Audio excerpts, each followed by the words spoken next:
வணக்கம் மக்களே. வஞ்சர மீன்ல இருக்கக்கூடிய நன்மைகளை பத்தி தெரிஞ்சுக்கணுமா? வாங்க பாத்திரலாம். ஸோ அந்த மீன்களை விலை உயர்ந்த மீன்களை இதுவும் ஒன்றா இருக்க போது. அதாவது 100 கிராம் வஞ்சரம் மீன்ல கலோரிகள், கார்போஹைட்ரேட், கொழுப்பு, கொலஸ்ட்ரால் 58 மில்லிகிராமும், புரதம் 22 கிராம், கால்சியம் 40 கிராம், இரும்பு, சோடியம் இது மாதிரி எல்லாமே காணப்படுது அப்படின்றாங்க. ஸோ ஒரு சத்தான உணவு சாப்பிடணும் அப்படின்னு நினைச்சீங்கன்னா வஞ்சர மீனை கண்டிப்பா சாப்பிடலாம். வாங்க அதோடைய நன்மைகளை பத்தி தெரிஞ்சுக்கலாம்.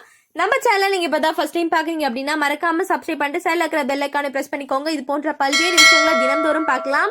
ஸோ இந்த ஒரு மீனை சாப்பிடும்போது பல்வேறு நன்மைகளை கொண்டிருக்கு அப்படின்றாங்க.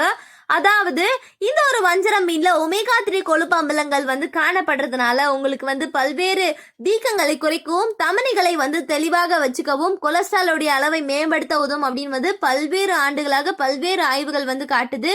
குறிப்பா சொல்ல போனா இதய நோய் மற்றும் பக்கவாதம் ஏற்படும் அபாயத்தை குறைக்குது அப்படின்றாங்க. வீக்கம் அப்படின்னாமே உடல்